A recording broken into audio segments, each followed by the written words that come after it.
Cadus and Michaela were sitting in a jail cell deep under the compound. Cadus was slumped over, his hands folded. Michaela was leaning with her back against the wall, one leg on the bench and her elbow on her raised knee. She blew a tuft of her green tousled hair out of her eye. She had been doing this the last 20 minutes. No one spoke. Words piled up inside of the spaceman, each one battling to rush forth and make things better. He was rehearsing what to say, but didn't know where to start. So much had happened since he crashed here on Earth, amnesiac and free from the burden of responsibility. He had adventures both real and imagined, and had had to make a terrible choice, a choice over which he felt a strange clarity. But he was feeling something else in the pit of his belly, a hollow, gaping hole, a gnawing disquietude. His big head was still justifying his action, trying to make sense of everything he did, telling himself that it was all for the mission. Even the people he hurt along the way didn't matter to his big head. If he had another can of Cinna in his space pocket, he would be chugging it right now. Anything to take him away from the feeling that he could not escape.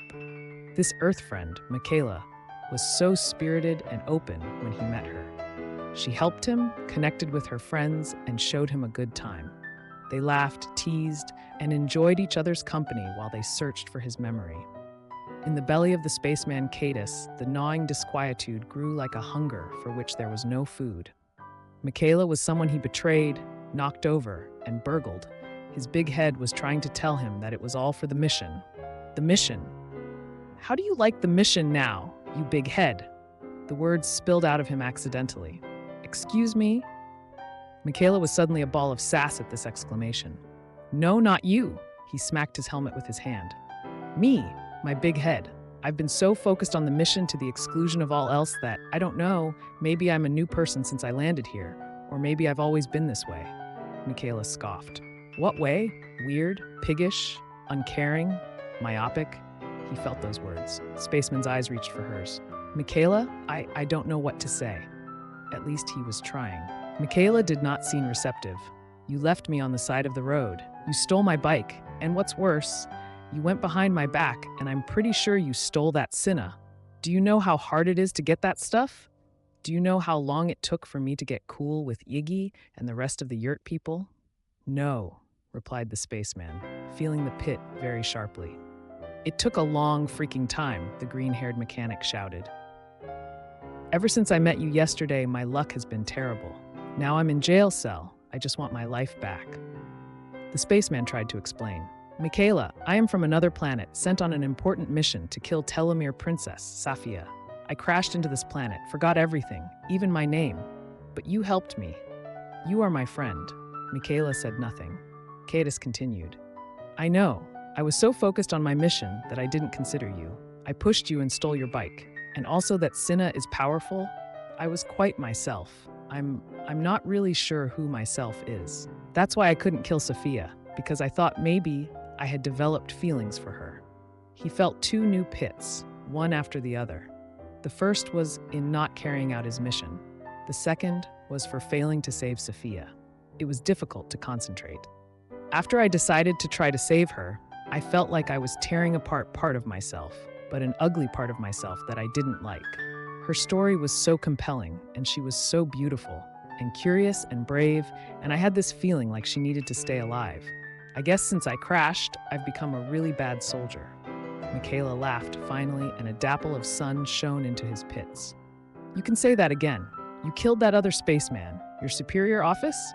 Yeah, I think that makes you a bad soldier. He sighed. How can I make this right? She turned and their eyes met. Apologize. The spaceman reached out from the pit of his belly and breathed in that complicated earth air. I'm sorry I stole your bike and was a piggish myopic heathen. She smiled again. I guess I'll accept your apology as long as I can call you a piggish myopic heathen. Cadus was just about to protest when they heard shouting. Just then, a team of space people in spacesuits stormed into the room, incapacitated the guards, and opened Kadi's jail cells. A space corporal removed her helmet and yelled, "Let's go private!" as they cleared the room. The spaceman and the mechanic rose and fled the cell as the commander's grapefruit spaceship loomed over Telomere Technologies like an enormous full moon creeping over the horizon. Before they exited the room, the space corporal strapped some handcuffs onto Cadus. "Private, we know that you killed the commander. You're going back to face trial. You will comply." He complied, begrudgingly so. He had let his emotions get the best of him when he tried to save the telomere princess, but it seemed like the right thing to do at the time. And also he wondered if he was this naive before amnesia.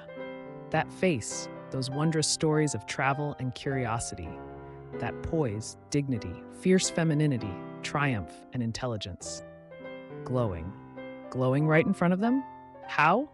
Sophia's dream body hovered directly in front of them. The space people drew their weapons and fired glowing air pulses at her, but they missed. The telomere princess, moving with the grace of a jungle cat, evaded their blasts and, one by one, reached her glowing hands inside the heart of all the spacesuits, one by one. In a whirlwind of light and vengeance, the small squadron collapsed on the ground. They were no more. Michaela's eyebrows went to the top of her forehead. Wow, that was impressive. Spaceman was confused. Wait, so I'm a bad soldier when I kill the commander to save Safia, but when she kills a whole handful of troops, it's impressive. I don't get it. Michaela shrugged. Safia smiled a winning smile. My dear Cadus, this is what I've been working on. This is the culmination of my years of research, my dream body. She spun around, coy. Isn't it wonderful? All my meditation and intellectual work has paid off. But the last thing that I needed was to die. I had to die to test this theory. It was the only way. I was hoping you'd do it, but your last-minute switch surprised me. It showed me that I can trust you. Spaceman wasn't so sure he could trust himself, but he felt gratified to have earned Sophia's trust. Now we must deal with the rest of them. He watched in awe as Sophia's glowing body zoomed through the ceiling towards the direction of the commander's grapefruit spaceship. Moments later, Sophia returned, still glowing. She was powerful. The spaceman was a little afraid. She hovered over to him and looked directly in his eyes. I will soon travel back to your world now to rescue my friend. But I need your help, Cadus. You see, I'm afraid that their method of detaining him has compromised his dream body, rendering it impossible for him to travel back with me using our lucid dreaming and remote viewing techniques. If I just traveled in my dream body, I might not be able to take him back. So, Cadus, can you pilot this ship? Cadus, the spaceman who crash-landed on Earth, lost his memory, made friends, lost friends, regained his memory again, had to make a choice. He gazed at the beautiful glowing Sophia. His heart leapt in his spacesuit. Can she come with us? He pointed to Michaela, whose arms were folded impatiently. Michaela answered the question. Oh no, nope, ain't gonna happen. There is no way that I'm getting in that spaceship with you too. I have waited all day to go back to my garage, fix my bikes, and fall asleep on the couch where I will wake up tomorrow morning and continue my job as a prominent movie studio's mechanic with a steady paycheck. Thanks, but no thanks.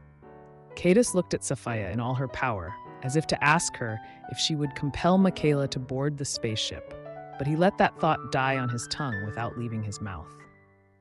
And so the spaceman and the telomere princess loaded her friend's slumbering body onto the commander's grapefruit spaceship, as well as a great deal of supplies and a few armed guards on ridiculously generous hazard pay.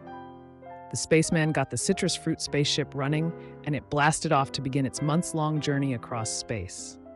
Michaela collected her bikes and got them back safely to her garage, where she turned on the TV and fell asleep. On the screen was an anime of some shootout in a bustling spaceport lounge, something terribly important at stake. Thus ends this story of the spaceman. I write this story because there are clearly more stories to write, but so little time to write them. When I have the time to write, I will, because I too would like to find out what happens.